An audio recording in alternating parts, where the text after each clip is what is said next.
I was reading about a man called David Nori, and David Nori was a pro athlete in America. Was very successful, so successful that he then became a journalist amongst the athletic community and interviewed them, wrote articles on them, and in that access he had to all those sort of high-level people, he started sleeping around with lots of women. He drifted away from Jesus, ended up debauched and doing stuff that he shouldn't have done. And then he came to a realization, just 36 years old, that he was empty, disillusioned. And then he met a girl, her name is Angelique.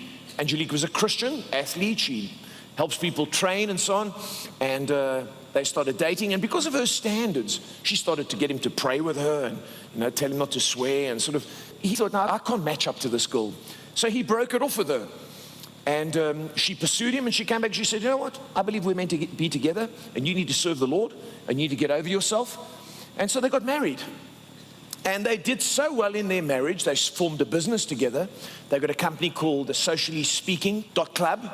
And in the first 4 years of running that business, they made over $1 million of profit. They did so well as a team. And now they're serving God together. He's grown as a person.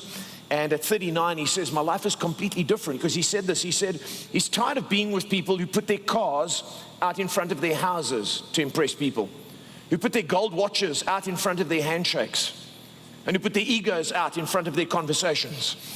He says, it's time we put Jesus out front and didn't put our faith in the cupboard. He talks boldly about how he serves the Lord now. But the reason he says his life is where it is and he's happy and they're doing well and both of them running this company and doing, he says the reason he's doing well is because he didn't settle for second best. And I want to ask you this morning, are you settling for less than God's best? Because God's got more for you than you can imagine. But if you settle for it, that's where you'll stay. And so this morning I want to speak to you, and I've entitled the message, Don't Settle for Less Than God's Best.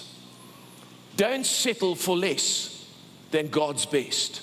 So let me give you some things here that tell us why we settle for second best. The main reason, number one, we settle for less when we think we know better than God. Do you know that when Israel went into the land of Canaan, as they were about to cross the Jordan, some of the tribes decided to stay on this side of the Jordan. They thought that this was better than what God had in mind. Maybe you think the person you're dating at the moment or the friends that you've got at the moment, well, I can't seem to meet people at rivers. So you've got friends that you know are not good for you. They're second best. But you think you know better than God. I'll win them for Jesus. Do you know how many women or men have dated people who don't know Jesus and told me, oh, I'm going to bring them to the Lord? It's called missionary dating. Guess who gets converted? Not the person you're dating. You get converted to their values, because bad company corrupts good morals. Number two, the second reason is we settle for less when the immediate seems more attractive than God's future. And in coming to this year, Numbers chapter 32, and I want us to read it, it says, the Reubenites and Gadites, who had very large herds and flocks, saw that the lands of Jazer and Gilead were suitable for livestock. Won't you underline the words suitable? It doesn't mean because something's suitable that it's God's will. Are you with me?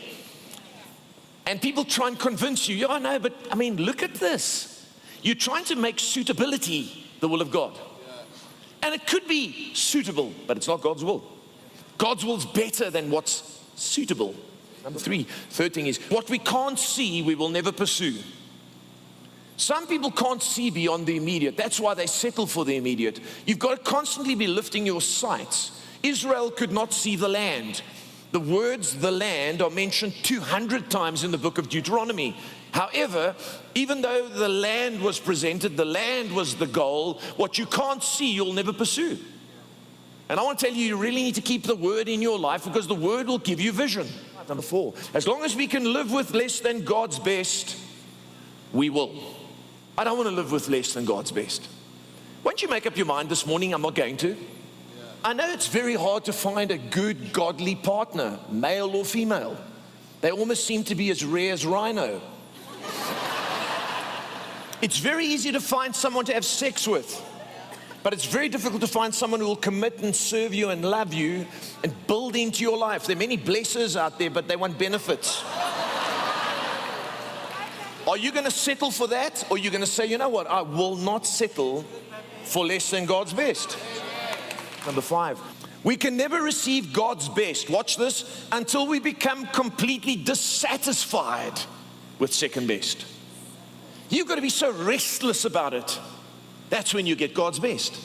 The Bible tells us that Rehoboam, who took over after Solomon, he abandoned the Lord in verse 1 of 2 Chronicles. But read verse 9, it says, when Shishak, king of Egypt, attacked Jerusalem, he carried off the treasures of the temple of the Lord and the treasures of the royal palace, valuables.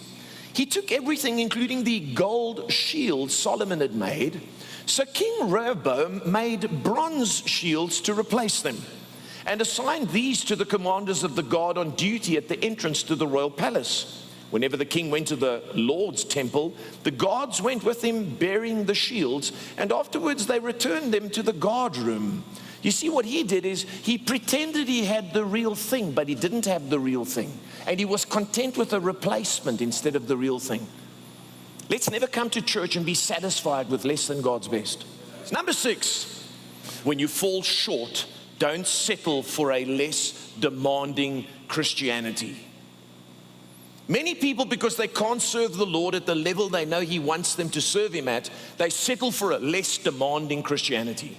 What do I mean by that? Well, Peter said in 2 Peter, and you can read it in your notes, he said that once you become a Christian, you need to add to your faith goodness and love and godliness. And he mentions a whole list of things. In other words, having been saved, there's a bit of a journey upwards to God's best. But if it becomes too demanding, you kind of, well, at least I'm saved. Don't add to your faith slackness. It's like I'm on the boat, eh? I was drowning, now I'm on the boat. Now I put my deck chair out. Bring me a pina colada. No, that's the gospel ship. Don't work like that. The gospel ship, you get on and you get into training. And you sweep and you clean and you help others get rescued. We get a completely wrong idea of what the truth is. Number 7, are you still with me this morning? We have to get sick and tired of being sick and tired before we will pursue God's best. You know, I've noticed that you've got to get to a low point in your life before you pursue God's best. And if you're at a low point in your life at the moment, you might be in the very place where you can begin to move into God's best. Don't let people put you off. Don't let the crowd keep you back. Be determined that you're going to be sick and tired. You're going to aim high and you're going to persist in prayer until God gives you the breakthrough.